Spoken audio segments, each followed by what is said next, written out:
ونعوذ بالله من شرور أنفسنا ومن سيئات أعمالنا من يهده الله فلا مضل له ومن يضلله فلا هادي له ونشهد أن لا إله إلا الله وحده لا شريك له ونشهد أن سيدنا ونبينا ومولانا محمدا عبده ورسوله أرسله تعالى بالحق بشيرا ونذيرا وداعيا إلى الله بإذنه وسراجا منيرا صلوات الله عليه وعلى آله وصحبه وسلم تسليما كثيرا كثيرا أما بعد فقد قال الله تبارك وتعالى في القرآن المجيد والفرقان الحميد أعوذ بالله السميع العليم من الشيطان الرجيم بسم الله الرحمن الرحيم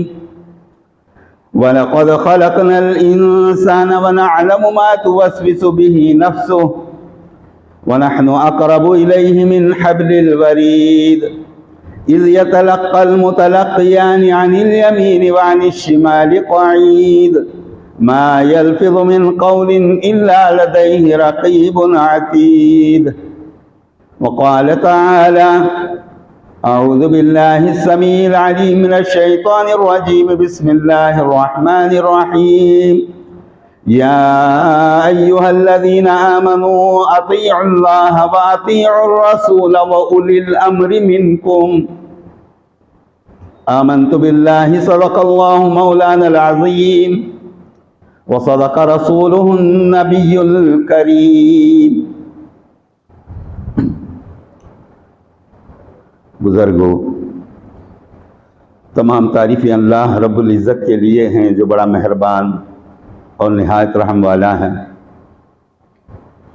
لامحدود درود ہوں میرے اور آپ کے آقا سیدنا احمد المجتبی محمد المصطفیٰ رسول اللہ صلی اللہ علیہ وسلم کی ذات بابرکات پر، جو شفیع المذنبین اور رحمت للعالمین بن کر آئے۔ اس مختصر سی حمد و صلات کے بعد اللہ تبارک و تعالی کا پاک ارشاد، یا ایہا الذین آمنوا، اے ایمان والو، اطیعوا اللہ و اطیعوا الرسول، اطاعت کرو اللہ کی اور اللہ کے رسول کی، وَأُولِي الْأَمْرِ مِنْكُمْ، اور تمہارے اندر جو صاحب امر ہیں ان کی۔ معزز سامعین کرام، اس آیت کریمہ کے ایک حصے کو میں نے آپ لوگوں کے سامنے تلاوت کرنے کا شرف حاصل کیا ہے۔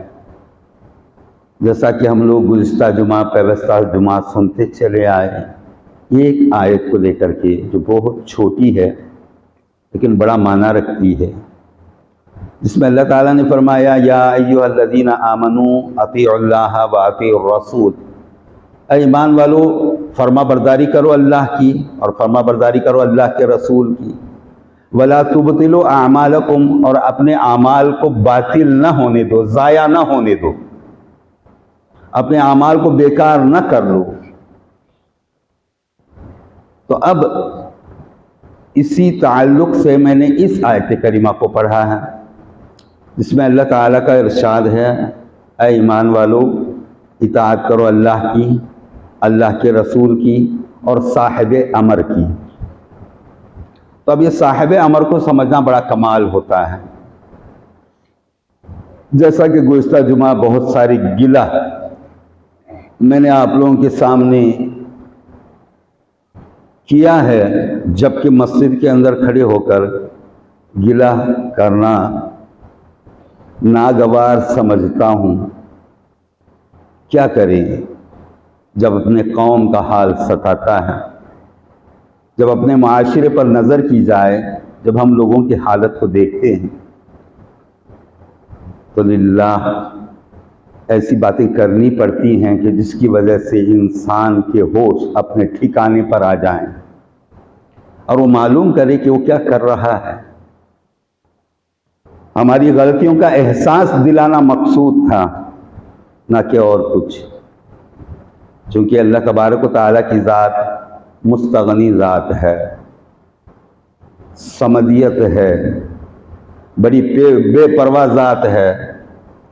اگر ہم لوگ اس کی باتوں سے منہ پھیرتے ہیں، جیسا کہ اللہ کا حکم ہے اسی کے مطابق ہم کو زندگی بسر کرنی ہے، جس کو گزشتہ جمعہ پیوستہ جمعہ بھی غالباً میں نے آپ لوگوں کے سامنے پڑھنے کی کوشش کی کہ مسلمان کو چاہیے کہ وہ اس آیت کو اپنا مقصد بنا لے جو اللہ نے ہمیں حکم کے طور پر پیش کیا ہے، بلکہ ہمارے آقا سیدنا محمد رسول اللہ صلی اللہ علیہ وسلم کی طرف سے ہم تک یہ بات پہنچائی ہے کہ اے محبوب صلی اللہ علیہ وسلم کہہ دیجئے قل ان صلاتی ونسکی ومحیای ومماتی للہ رب العالمین، بے شک میری نماز، میری قربانیاں، میرا مرنا اور میرا جینا یہ سب کچھ اس اللہ کے لیے ہے جو تمام عالموں کا پروردگار ہے۔ یہ مقصد حیات سمجھیں، ہماری نماز اللہ کے لیے ہو، ہماری قربانیاں اللہ کے لیے ہوں۔ جہاں نماز یا قربانی کی بات آتی ہے تو نماز کو سمجھنا بھی بہت کمال ہے، کیونکہ لفظ صلاۃ کئی معنوں میں لوگوں کے سامنے بیان کی جاتی ہے کہ صلاۃ کا یہ معنی ہے، صلاۃ کا وہ معنی ہے، صلاۃ نماز ہے، صلاۃ درود ہے، صلاۃ دعا ہے،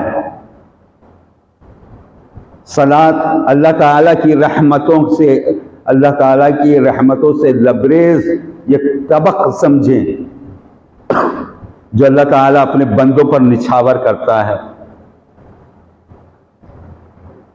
تو اب سمجھنا بڑا کمال ہے۔ تو اللہ تعالیٰ نے جن باتوں کو ہمارے سامنے رکھا اس میں پہلے مقصد حاصل کریں۔ یہ ایک مقصد والی آیت علماء کرام بارہا پڑھتے ہیں، جسے ہم لوگوں نے بھی بارہا سنا، وَمَا خَلَقْتُ الْجِنَّ وَالْإِنسَ إِلَّا لِيَعْبُدُونَ، ہم نے انسانوں اور جنوں کو پیدا کیا ہے ہماری عبادت کے لیے۔ تو جہاں عبادت کی بات آئی تو لوگوں نے صرف اتنا خیال کیا کہ نماز پڑھنا، روزہ رکھنا، زکوٰۃ دینا، حج کرنا، یہ جو ارکان اسلام ہیں اسی کو عبادت سمجھ گئے۔ اب عبادت کے دو پہلو ہیں، جسے میں نے بارہا لوگوں کے سامنے تذکرہ کیا ہے۔ عبادت کے دو پہلو، ایمان کے دو پہلو، اسلام کے دو پہلو، اگر مسلمان سمجھے ہماری باتوں کو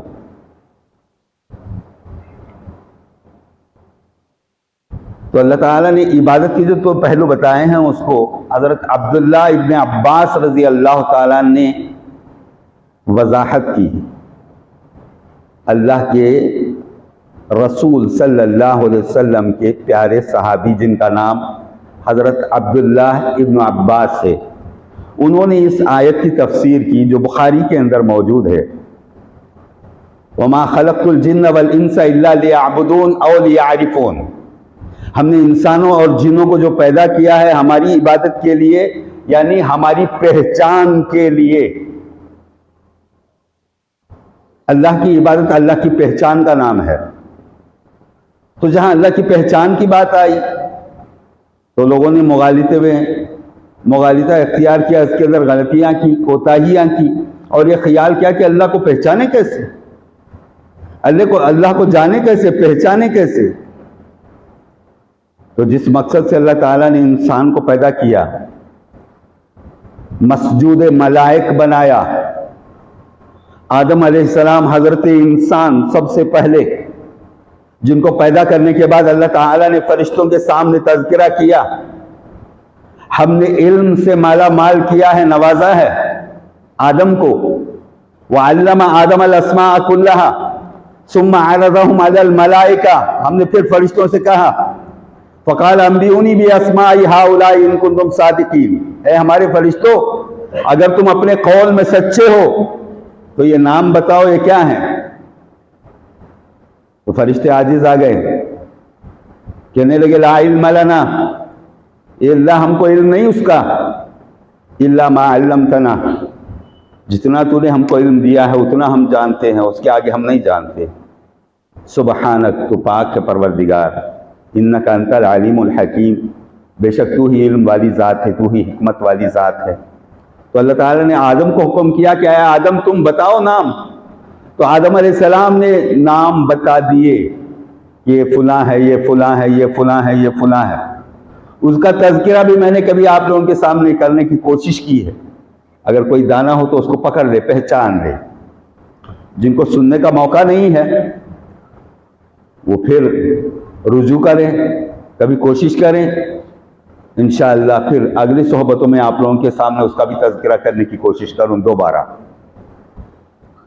یاد رکھیں کہ اللہ تعالیٰ نے جو حکم کیا آدم سے کہ تم کہو، تو آدم علیہ السلام نے نام بتا دیے۔ پھر اللہ تعالیٰ نے فرشتوں سے کہا کہ میں نے تم سے نہیں کہا تھا کہ تم جو کچھ ظاہر کرتے ہو، جو کچھ تم چھپاتے ہو، غور کریں، یہ دو باتیں بڑے پتے کی ہیں۔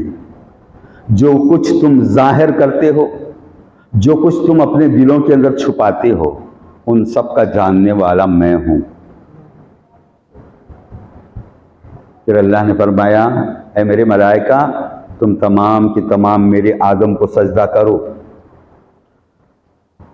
تو تمام فرشتوں نے حضرت آدم کو سجدہ کیا، چونکہ اللہ تعالیٰ نے حضرت آدم کو خلافت سے نوازا ہے، اور انسان جسے کہتے ہیں اس کی ایک شان مزید یہ بھی ہے کہ اللہ تعالیٰ نے قرآن مجید کے اندر فرمایا فطرت اللہ التی فطر الناس علیہا۔ اس کا ترجمہ ظاہری لوگوں نے جیسے کیا، میں ویسے آپ لوگوں کے سامنے پڑھتا ہوں۔ تراش اللہ کی، اسی پر تراشا انسان کو۔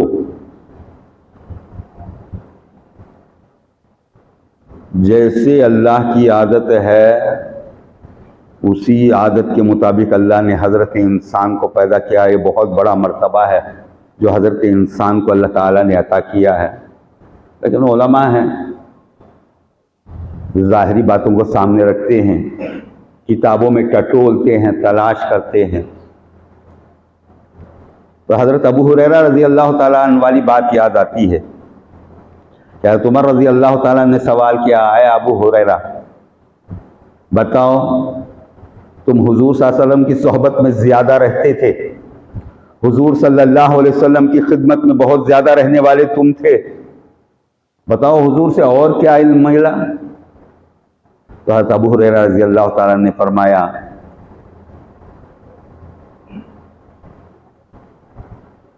کہ 2 بوریاں بھر کر کے علم مجھے ملا ہے۔ ایک وہ علم ہے جو آپ بھی جانتے ہیں، میں بھی جانتا ہوں۔ ایک وہ علم ہے اگر میں اسے کھول دوں تو آپ میرا نرخرا کاٹ دیں گے۔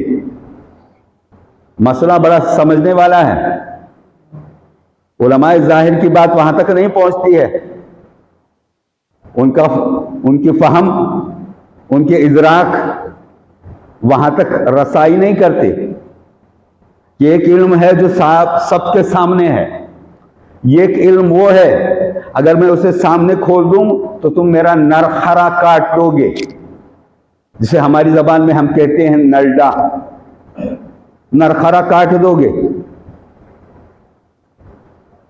تو یہ حکمت کی باتیں جو اللہ کے رسول صلی اللہ علیہ وسلم نے صحابہ کو عطا کی ہیں۔ اب یہ حدیث کو سننے کے بعد لوگوں کا یہ خیال بن سکتا ہے کہ حضرت عمر رضی اللہ تعالیٰ عنہ کو غالباً اس کا علم نہیں ہے، حضرت ابو ہریرہ ہی کو وہ علم تھا۔ ایسا مت سوچے، سوال کرنا، جواب کا لینا، یہ صحابہ کرام رضی اللہ تعالیٰ علیہم اجمعین کی سنت ہے، ان کی عادت ہے۔ کسی سے سوال کرتے اور ان سے جواب حاصل کرتے تاکہ 4 لوگوں تک وہ بات پہنچ جائے۔ حضرت عمر رضی اللہ تعالیٰ عنہ کے علم کو اگر کوئی جاننا، اگر کوئی سمجھنا چاہے تو پہلے مراتب والی باتوں کو لے لیں کہ حضرت سیدنا عمر فاروق رضی اللہ تعالیٰ عنہ کی شان میں رحمت للعالمین صلی اللہ علیہ وسلم نے ارشاد فرمایا میرا عمر وہ ہے کہ جس کی زبان سے اللہ بولتا ہے.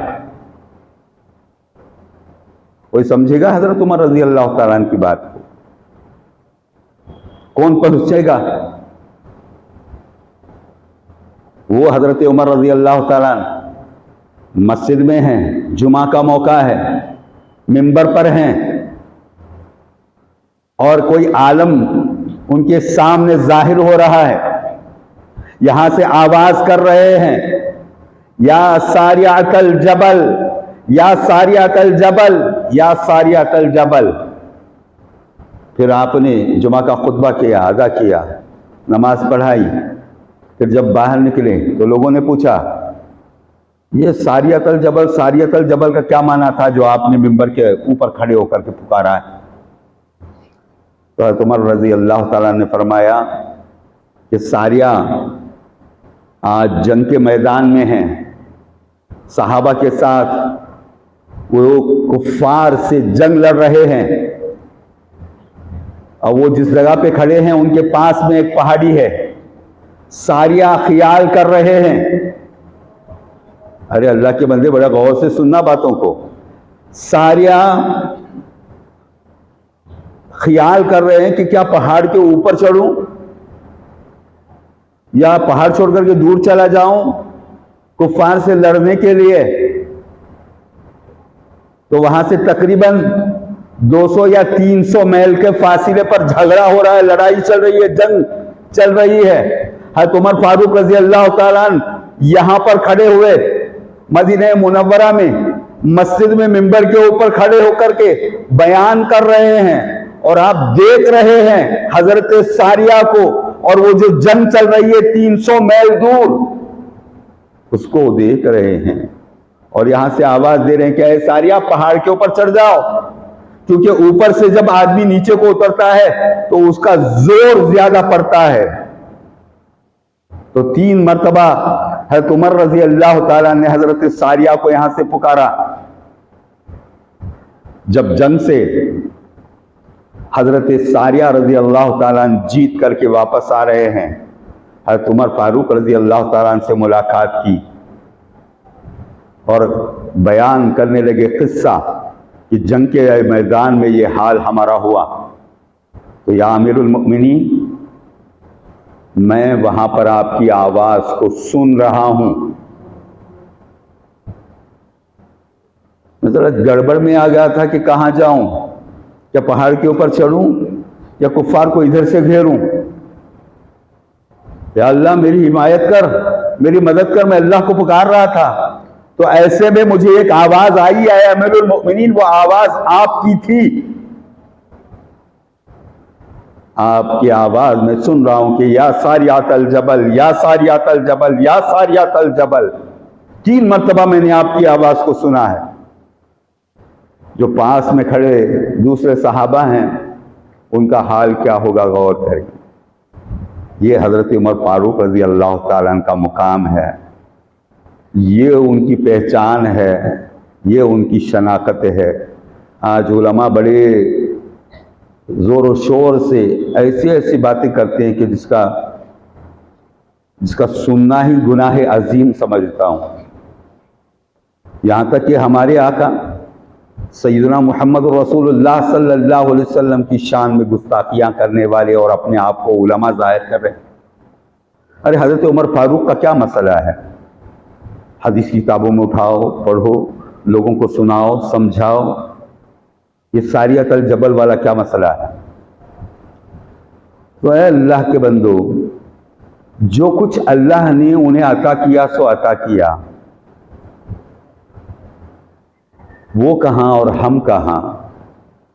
ہم نے یہ خیال کر لیا کہ گویا ہم بھی ویسے ہی ہیں. جیسا کہ آج بعض علماء نے سیدھا سادہ مسلمانوں کے ذہن میں ایک نقشہ جمایا، ارے حضور بھی ہم جیسے ہی ہیں. تم حضور کو ہم جیسے سمجھتے ہو، تم عمر فاروق جیسے نہیں ہو، حضور کے غلام جیسے نہیں ہو. تم ہو کیا؟ تو ذہن بناؤ، نقشہ جماؤ کہ اسلام ہم کو کیا سکھا رہا ہے. قرآن اور احادیث نبوی صلی اللہ علیہ وسلم ہم کو کیا تعلیم دے رہی ہیں، لیکن ہم ہیں کہ غفلت کی دنیا میں مبتلا، غافل ہو گئے ہیں اللہ سے، اللہ کے رسول صلی اللہ علیہ وسلم سے، دنیا کے اندر ملوث، ہر کسی کو دنیا جھپٹنا، دنیا میں ٹھاٹ مزہ کرنا، مال جمانا، یہ تو تمہارے گردن میں توق بنا کر اللہ تعالیٰ پہنائے گا۔ تم جس کے لیے کوشش کر رہے ہو وہ تم کیا سمجھتے ہو کہ وہ جائز ہے؟ ارے آج مسلمان پڑھ کے سمجھے، ارے قیامت قریب آ گئی ہے، اب بھی مسلمانوں کو توفیق نہیں، اب بھی مسلمانوں کو فہم نہیں، یہ کیا معنی ہے؟ جس دور میں کوئی چیز تھی نہیں سمجھانے کے لیے، مثالیں دینے کے لیے، اس دور میں ماننے کا مادہ صحابہ میں، تابعین میں، تبع تابعین میں، اولیاء کاملین میں، بزرگان دین میں، ان ایمان والوں کے اندر وہ مان لینے کا مادہ تھا۔ جب ہمارے پاس بہت سارے پروف آ گئے، بہت سارے دلائل ہمارے ہاتھ میں آج آ گئے، لیکن ہم ماننے سے قاصر ہیں۔ مثال کے طور پر حضرت عمر رضی اللہ تعالیٰ نے 300 میل کی دوری پر کیسے دیکھ لیا؟ وہ ایک روحانی طاقت تھی جو اللہ تعالیٰ نے امیر المؤمنین حضرت عمر فاروق رضی اللہ تعالیٰ عنہ کو اللہ تعالیٰ نے عطا کی، کہ وہ حضرت ساریہ کو دیکھ رہے ہیں۔ آج کسی سے پوچھا جائے کہ 300 میل دور کی دوری پر کوئی ہے کہ آپ یہاں پر بیٹھے بیٹھے دیکھ سکتے ہو اب کیا کر رہا ہے؟ ناممکن ہے، یہ ناممکن نہیں، آج ممکن ہے۔ 300 میل دور نہیں، 3000 میل دوری پر اگر کوئی بیٹھا ہے تو آپ کے ہاتھ میں کچھ ہے۔ آپ کہہ سکتے ہو ہاں میں سوئچ دبا لوں، بٹن دبا لوں تو میں وہاں تک کا یہاں دیکھ سکتا ہوں، سب لائیو ٹیلی کاسٹ ہے میرے سامنے، عرب میں نماز چل رہی ہے، آپ یہاں بیٹھ کر کے دیکھ رہے ہو، گھر کے اندر دیکھ رہے ہو، ہزاروں میل دور جنگ چل رہی ہے، آج آپ دیکھ رہے ہو۔ یہ نشانی ہے۔ آپ ایسے نہ لیں کہ کوئی ایک آلہ ہے، یہ فون ہے جسے ہم لے کر کے کیا کر رہے ہیں، تو اس دور میں آ گیا۔ نہیں نہیں، اللہ تعالیٰ کی طرف ہی سے یہ سب باتیں آپ تک پہنچتی ہیں۔ آپ کیا خیال کرتے ہو کوئی چیز ایسی آ جائے گی آپ کے ہاتھ میں؟ اگر آنی ہوتی تو 1000 برس پہلے آ جاتی، 2000 برس پہلے آ جاتی۔ نہیں، جب قیامت کا قرب ہوگا، قیامت قریب ہوگی، تو ہم ساری نشانیاں لوگوں کے سامنے کھول کر دکھلائیں گے کہ حضرت عمر نے کیسے دیکھ لیا، تو ان کے اندر کون سا چپ تھا، ان کے اندر کون سا سیل فون تھا۔ تو آپ کو ذہن بنانے کے لیے 2 باتیں رکھتا ہوں، ذہن میں رکھیے گا۔ ایک فون آپ کے پاس ظاہر میں ہے، ظاہر میں ایک فون ہے جسے لے کر کے آپ ساری دنیا کے کام کرتے ہو، دنیا کی باتیں کرتے ہو، دنیا بھر کے تمام تماشوں کو دیکھتے ہو، نظارے کرتے ہو۔ ایک باطنی فون ہے، ایک باطنی فون ہے اللہ تعالیٰ نے جو آپ کے اندر لگا رکھا ہے، اس کا چپ بھی ہے۔ کوئی ایسا بولے کہ ہمارے اندر کوئی چپ، چلیے میں آیت کو پڑھ سناتا ہوں۔ وَكُلَّ إِنسَانٍ أَلْزَمْنَاهُ طَائِرَهُ فِي عُنُقِهِ، ہر ایک انسان پر ہم نے یہ لازم کر دیا ہے کہ اس کی گردن میں ایک اڑنے والا ہے، ایک پرند۔ وَكُلَّ إِنسَانٍ أَلْزَمْنَاهُ طَائِرَهُ فِي عُنُقِهِ وَنُخْرِجُ لَهُ يَوْمَ الْقِيَامَةِ، میں اس کو قیامت کے روز باہر نکالوں گا، کتابًا یلقاہ منشورا، وہ ایسی کتاب رہے گی جیسے وہ اپنے سامنے دیکھ لے، لائیو ٹیلی کاسٹ کرنے والا چپ آپ کی گردن میں اللہ تعالیٰ نے لگا دیا ہے۔ وہ چپ کیسا ہوگا؟ دیکھیے، اور ایک طرف حدیث کی طرف اشارہ کرتا چلوں، رحمت للعالمین صلی اللہ علیہ وسلم نے فرمایا کہ جب بچہ ماں کی پیٹ میں 4 مہینے کا ہوتا ہے تو فرشتہ چلا آتا ہے اس کی تقدیر لے کر اور اس بچی کے گلے میں پہنا دیتا ہے. اس کے اندر اس کی حیات کتنی ہے، وہ کب مرے گا، کہاں مرے گا، وہ کیا بنے گا، کیا نہیں کرے گا، یہ سب باتیں جو اللہ تعالیٰ کی طرف سے ہیں وہ ایک تختی بنا کر اس کی گردن میں لٹکا دی گئی. جب بچہ 4 مہینے کا ہے، ماں کے پیٹ میں ابھی باہر نہیں آیا، دنیا نہیں دیکھا، اس سے پہلے اس کی تقدیر کی کتاب، اس کی تقدیر کا چپ اس کی گردن میں لگا دیا گیا. یہ حدیث سے بھی ثابت ہے.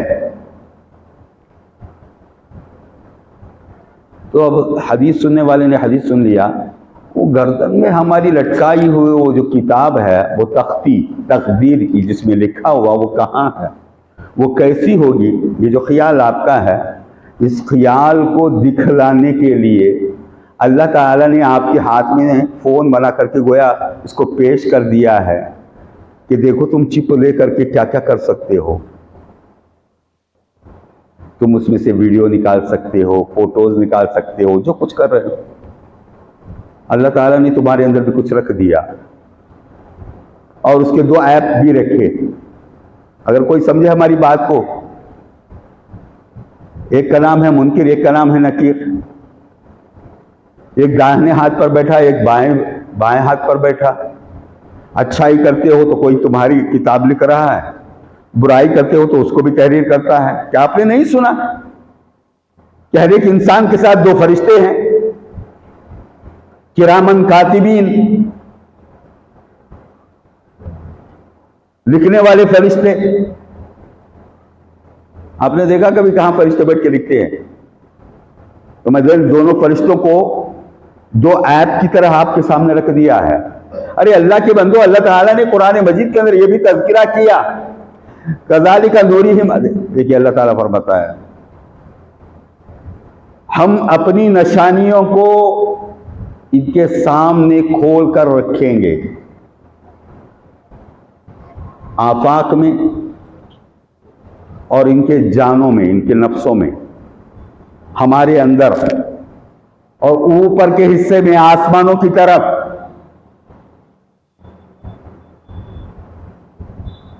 حتیٰ کہ یہ بات ثابت ہو جائے کہ یہی حق ہے. اللہ تعالیٰ نے قرآن مجید کے اندر تذکرہ کیا ہے، سنوریہم آیاتنا فی الآفاق وفی انفسہم. ہم اوپر کی طرف بھی ہماری نشانیاں ان کو دکھائیں گے آفاق میں، اور ان کے اندر بھی ان کے نفسوں میں. سنوریہم آیاتنا فی الآفاق وفی انفسہم حتی یتبین لہم انہ الحق. یہاں تک کہ کھل جائے کہ یہی حق ہے. اولم یکفی بربک انہ علی کل شیء شہید. کیا تمہارا رب کافی نہیں ہے؟ ہر چیز پر گواہ ہے. تم کیا خیال کرتے ہو کہ ہم چھپے ہوئے ہیں؟ اللہ سے چھپی ہوئی کوئی شے نہیں ہے. مسلمان تو مانتا ہے، لیکن مان کر بھی غفلت میں پڑا رہتا ہے. مانتا کہ اللہ دیکھ رہا ہے، لیکن پھر غفلت میں پڑا کا پڑا رہتا ہے. وہ کوئی کہتا ہے کہ کوئی مجھ کو نہیں دیکھ رہا، میں چھپا ہوا ہوں. مثلا کوئی چوری کرنے والا چوری کرنے کے لیے ہاتھ جب بڑھاتا ہے تو اس کے ذہن میں یہی خیال ہوتا ہے کہ کوئی مجھ کو دیکھ تو نہیں رہا. وہ خیال کرتا ہے کہ انسان کو دیکھنے کی بات ہے، لیکن اس کے ذہن میں یہ نقشہ نہیں جمتا کہ پروردگار اس کو دیکھ رہا ہے. یاد رکھیں، ہر بات قرآن مجید میں اللہ تعالیٰ نے رکھ دی ہے وضاحت سے. تو میں نے جیسے آپ لوگوں کے سامنے تذکرے کیے کہ ایک ظاہر اور ایک باطن ہے، ایک ظاہر ہے ایک باطن ہے. تو آدمی صرف ظاہر کی طرف بہت زیادہ رجحان پیدا کر کے اس کی طرف دوڑتا ہے، اور اس کی باطن کی طرف نہیں جاتا، اس کے باطن کی طرف نہیں جاتا. تو باطن کی طرف جانا حکمت ہے. ظاہر تو ہر کوئی پڑھتا ہے، ہر کوئی سمجھتا ہے.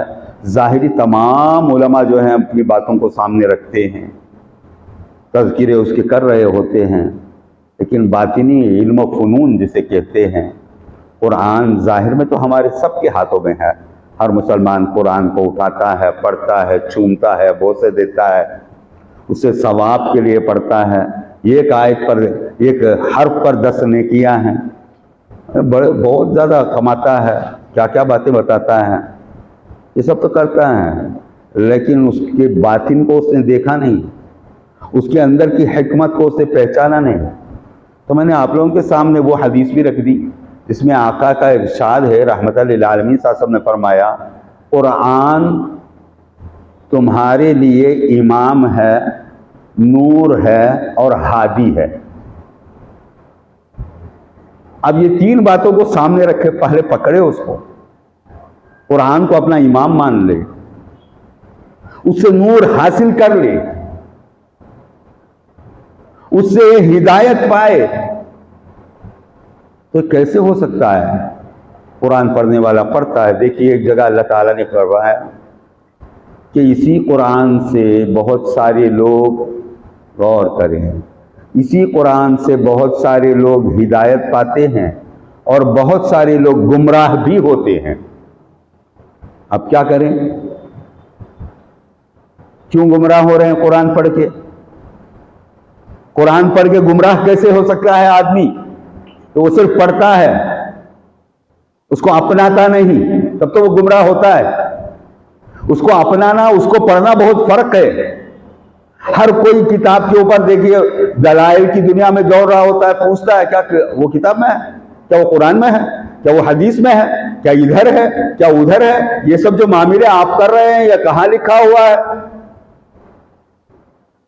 تو بیچارے جو سیدھے سادے مسلمان ہوتے ہیں یا کوئی عقیدت رکھنے والا بندہ بھی ہوتا ہے، تو جہاں تک اس کا علم ہوتا ہے وہ جواب دینے کی کوشش کرتا ہے، لیکن مکمل طریقے سے اس کو نہیں سمجھا پاتا. وجہ کیا ہے؟ وجہ یہی ہے، یا تو ہم لوگوں سے ڈرتے ہیں، خدا سے نہیں ڈرتے.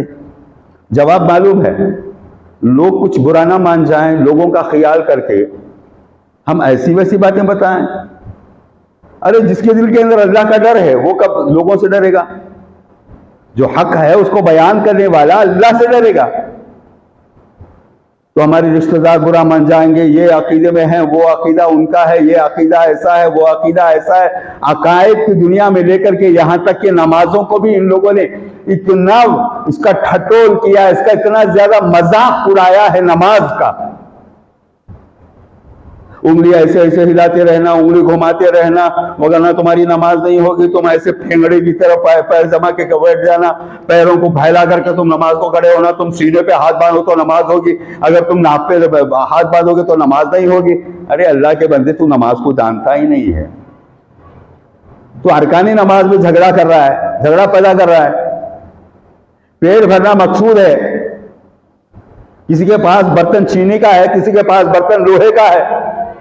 جو بھی اللہ تعالیٰ نے دیا کسی کے پاس پتے سے ہی،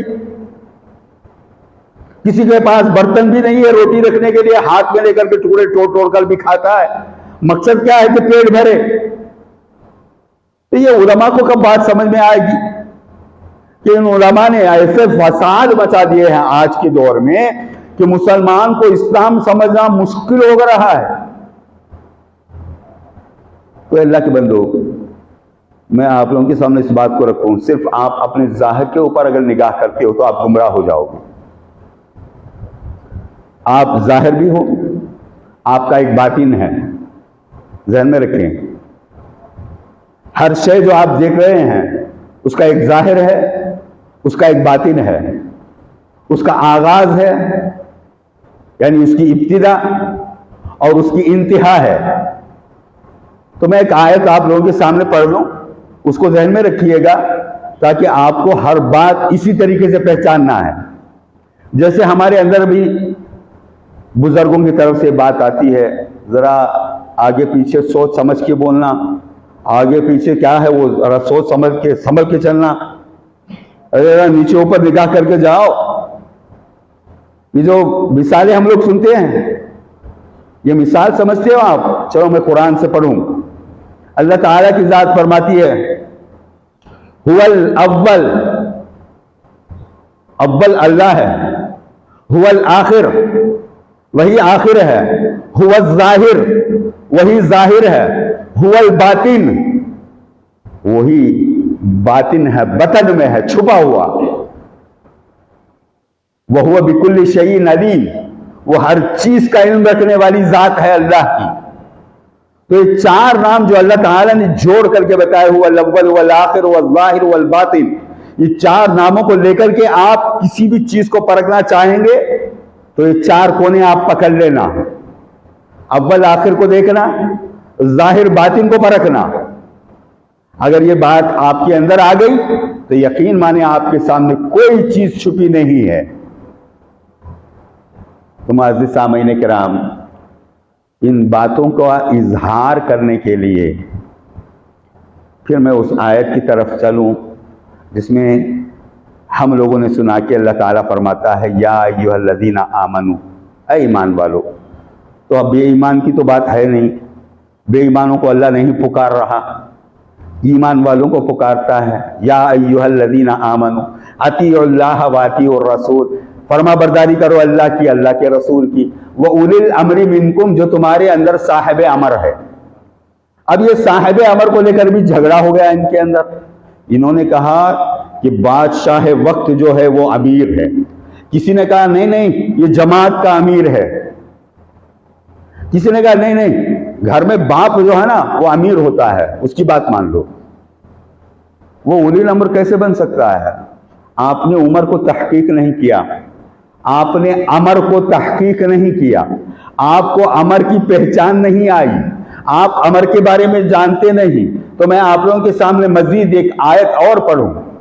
اللہ تعالیٰ نے قرآن مجید کے اندر فرمایا یسألونک عن الروح، اے محبوب صلی اللہ علیہ وسلم لوگ آپ سے روح کے بارے میں سوال کرتے ہیں۔ قل الروح من امر ربی، کہہ دو کہ روح جسے کہتے ہیں وہ میرے رب کا امر ہے۔ امر وہ ہے جو ظاہر میں دکھتا نہیں۔ ہم کو ہماری روح دکھتی ہے، ہماری جان ہم کو دکھتی ہے، کسی کی جان نکلتی کیا ہم کو دکھتی ہے؟ کیا اس کے اندر جان نہیں ہے؟ تو آپ مانتے ہیں کہ اس کے اندر جان تھی، مرنے والے کے اندر جان تھی، اب جان چلی گئی۔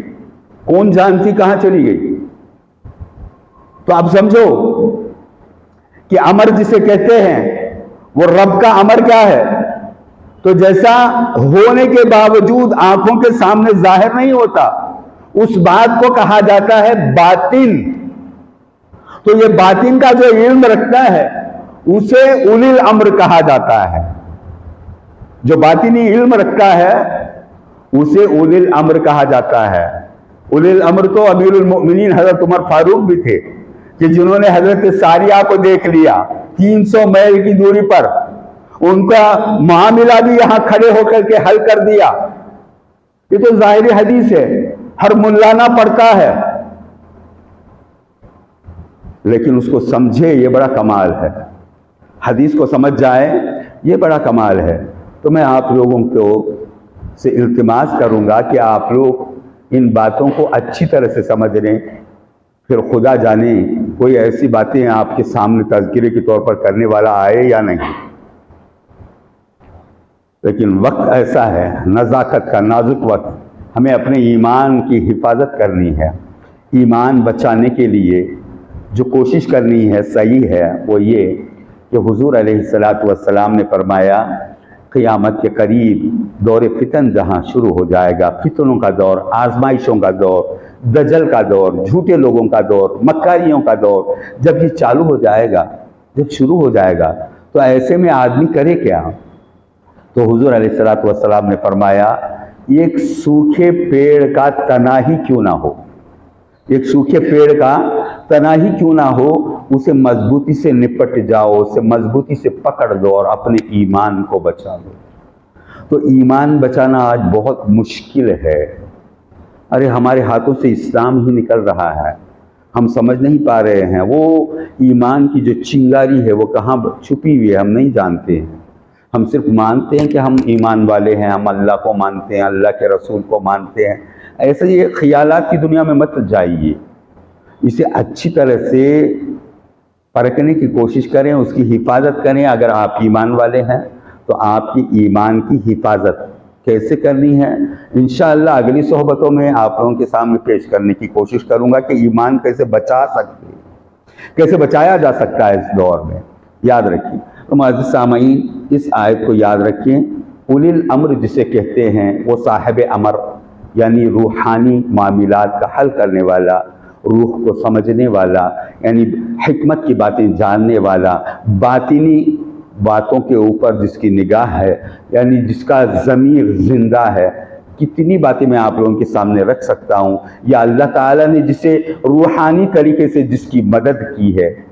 سورہ مجادلہ کی آخری آیت بڑی مزے کی ہے، جس میں اللہ تعالیٰ نے فرمایا لا تجد قوما یؤمنون باللہ والیوم الآخر، ایمان والوں کو یہ زیبا نہیں دیتا جو اللہ کے رسول کے اوپر ایمان رکھتے ہیں، وہ ایسے لوگوں کے پاس نہیں بیٹھیں گے یوادون من حاد اللہ ورسولہ، جو اللہ کے رسول کے خلاف ورزیاں کرتے ہیں۔ وَلَوْ كَانُوا آبَاءَهُمْ، چاہے اس میں ان کے باپ کیوں نہ ہوں، او ابناءَهُمْ، چاہے اس میں ان کے بیٹے کیوں نہ ہوں، او عشیرتَهُمْ، چاہے اس میں ان کا کوئی بھی رشتہ دار کیوں نہ ہو، وہ کسی کی پرواہ نہیں کریں گے اللہ کے رسول صلی اللہ علیہ وسلم کے معاملے میں۔ اولئک کتب فی قلوبہم الایمان، ایسے لوگوں کے دل میں ہم ایمان کو کندہ کر دیتے ہیں۔ وَأَيَّدَهُمْ بِرُوحٍ مِّنْهُ، اور روحانی طریقے سے ہم ان کی مدد کرتے ہیں۔ ایمان والے کہہ لینا آسان ہے، روحانی امداد جس کی طرف شروع ہو جائے وہ ایمان والا ہے۔ پھر اللہ نے فرمایا وَيُدْخِلُهُمْ جَنَّاتٍ تَجْرِي مِن تَحْتِهَا الْأَنْهَارُ خَالِدِينَ فِيهَا، ہم اسے جنت کے اندر داخل کریں گے جس کی تلے نہریں بہ رہی ہیں۔ رضی اللہ عنہم ورضوا عنہ، وہ اللہ سے راضی، اللہ ان سے راضی۔ یہ بڑا پیچیدہ مسئلہ ہے، ہم اللہ کو راضی کریں اور اللہ ہم سے راضی ہو جائے تب ہم ایمان والے ہیں، وگرنہ زبان سے دعویٰ کرنا کہ ہم بڑے ایمان والے، کیسے ایمان والے؟ رضی اللہ عنہم ورضوا عنہ، اولئک حزب اللہ، یہ اللہ کی جماعت ہے۔ ایمان والے جنہیں کہتے ہیں وہ اللہ کی جماعت کو کہا جاتا ہے۔ الا ان حزب اللہ هم المفلحون، اللہ کی جماعت سے زیادہ کامیابی حاصل کرنے والی اور کون سی جماعت ہو سکتی ہے؟ یہ تمام باتوں کو ذہن میں رکھیے گا۔ جہاں یہ تذکرہ کر رہا ہوں تو یہ اس وجہ سے کر رہا ہوں کہ آج لوگوں کے بہت سارے سوالات ہیں جو ان کے دل و دماغ میں دوڑتے ہیں، کبھی ہم ہی سے سوال کر بیٹھتے ہیں کہ یہ کیا مسئلہ ہے، وہ کہ بڑی جماعت ہے، یہ بڑی جماعت ہے، وہ علماء، وہ عالم ایسا کہہ رہے ہیں، یہ عالم ایسا کہہ رہے ہیں، یہ کہہ رہے ہیں کہ تم مزارات کو جاؤ تو شرک ہو جائے گا، تم الفاتحہ پڑھ لو تو شرک ہو جائے گا، تم عود بتیاں جلا لو تو شرک ہو جائے گا، پھول لے جاؤ گے تو شرک ہو جائے گا، کچھ کھانے پر دم کر لو تو شرک ہو جائے گا۔ جیسے کھانا رکھ کر کے فاتحہ کوئی کہہ لیتا ہے تو علماء آج فتویٰ دے رہے ہیں کہ یہ تو شرک کر رہا ہے، اور حدیث بھی پڑھتے ہیں کل بدعت ضلالہ، یہ بدعات کو جانتے بھی نہیں۔ انشاءاللہ آپ لوگوں کے سامنے بدعات بھی کھول کے رکھوں گا کہ بدعات کیوں لفظ آیا، کس کا نام بدعات ہے یہ سمجھیں۔ یاد رکھیں کہ کوئی الفاتحہ کہہ لے تو ان کے ہاتھ نیچے گر جاتے ہیں، کیوں کہ یہ الفاتحہ مانتے نہیں۔ جب نماز کے لیے کھڑے ہوتے ہیں بغیر فاتحہ کے نماز نہیں ہوتی ہے۔ امام جب اللہ اکبر کہے ہاتھ باندھے تو وہ الفاتحہ پڑھتا ہے، بغیر فاتحہ کے نماز نہیں ہوتی۔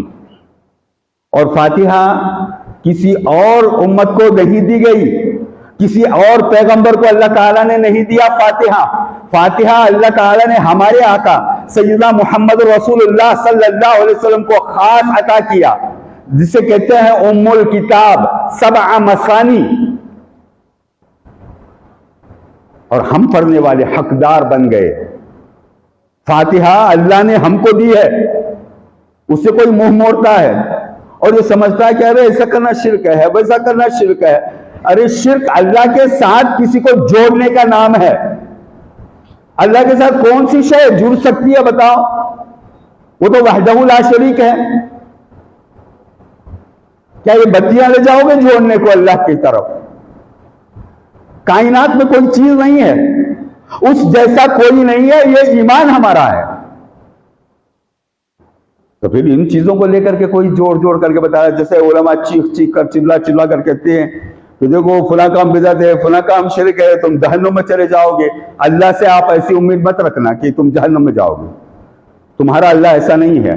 تمہارا اللہ جسے کہتے ہو وہ ارحم الراحمین ہے۔ تم پڑھو بسم اللہ الرحمن الرحیم، شروع اللہ کے نام سے جو بڑا مہربان اور نہایت رحم کرنے والا ہے۔ میں رحمان کا بندہ ہوں، قہر تو وہ کسی اور پر کرے گا، مجھے کیا کرنا؟ میرا پروردگار، میرا اللہ رحمان ہے۔ دیکھیں، جبکہ سیدنا شیخ عبد القادر جیلانی رضی اللہ تعالیٰ عنہ کا ایک مسئلہ آتا ہے، ان کی کتاب کے اندر تحریر کردہ بات ہے، میں جو آپ لوگوں کے سامنے پیش کروں۔ اس روز کیا ہوگا جب اللہ تعالیٰ تمام لوگوں کو اکٹھا کرے گا اور سوال کرے گا، لمن الملک اليوم، آج کے روز کس کی بادشاہت ہے؟ تو سب سر جھکا کر کے کہیں گے للہ الواحد القہار، وہ اکیلا جو قہر کرنے والا بادشاہ ہے، اس کی ملکیت ہے۔ تو سیدنا شیخ عبد القادر جیلانی رضی اللہ تعالیٰ عنہ نے گردن ہلائی اور کہا میں ایسا نہیں کہوں گا، میں ایسا نہیں کہوں گا۔ لوگوں نے پوچھا پھر آپ کیا کہو گے؟ انہوں نے کہا لمن الملک اليوم، جس روز کی پوچھا جائے گا کہ آج کس کی بادشاہت ہے، تو میں کہوں گا للہ الواحد الرحمن، وہ بے پناہ مہربان جو بادشاہ ہے میرا اللہ، آج اس کی بادشاہت قائم ہونی ہے۔ تو یاد رکھیں، رحمان کو پکارنا ہے، آپ اس کے قہر کو، جیسے یہ علماء ڈرا رہے ہیں آپ کو کہ اللہ تعالیٰ آپ کو جہنم میں ڈال کر رہے گا، تو پھر اللہ کی رحمت سے آپ کی امید ٹوٹ جائے گی۔ یاد رکھیے، اللہ کی رحمت کو مضبوطی سے پکڑے گا، اللہ کی رحمت سے ہم بچیں گے۔ ہم نے پڑھا ہے، ہاں ہم سے بے پناہ گناہ ہو چکے ہیں، لیکن ہم جانتے ہیں کہ ہمارا اپنے پروردگار کے سوا کوئی نہیں ہے، اس کی سوا کوئی ہم پر رحم کرنے والا نہیں ہے۔ ہم نے اپنے آپ کو اس کے حوالے کر دیا ہے، چاہے وہ جلائے بھنائے، معاف کرے، رحم کرے، وہ جو چاہے کرے، وہ قادر ہے، وہ مالک ہے ہمارا۔ ایسا عقیدہ بنا ہے۔ تو معزز سامعین کرام، وقت کی قلت ہے، انشاءاللہ پھر اگلی صحبتوں میں بدعات، خرافات، ضلالات، شرک وغیرہ یہ سب کیسے ہوتی ہیں، کہاں ہوتی ہیں، اور آج میں نے آپ لوگوں کے سامنے جس اولی الامر کا تذکرہ کیا ہے وہ کون لوگ ہیں، وہ بھی آپ لوگوں کے سامنے پیش کرنے کی کوشش کروں گا۔ دعا ہے کہ اللہ تعالیٰ ہم تمام کو صحیح معنوں میں اس کا کلام سمجھنے کی توفیق نصیب فرمائے۔ میرے اور آپ کے آقا سیدنا محمد رسول اللہ صلی اللہ علیہ وسلم کی بے پایاں محبت ہمیں نصیب فرمائے۔ حضور صلی اللہ علیہ وسلم کے صدقے میں اللہ ہمارے گناہ کبائر و صغائر کو معاف فرمائے، اور آپ صلی اللہ علیہ وسلم کے طفیل ہم تمام کو اللہ والوں کی صحبت نصیب فرمائے، اور ان اللہ کے نیک بندوں سے اللہ تعالی ہم تمام کو فیضیاب فرمائے۔ وآخر دعواہم ان الحمد للہ رب العالمین۔ بارک اللہ لنا ونفعنا وإیاکم بالآیات والذکر الحکیم، انہ تعالی جواد کریم، ملک قدیر، بر الرؤوف الرحیم ورب حلیم۔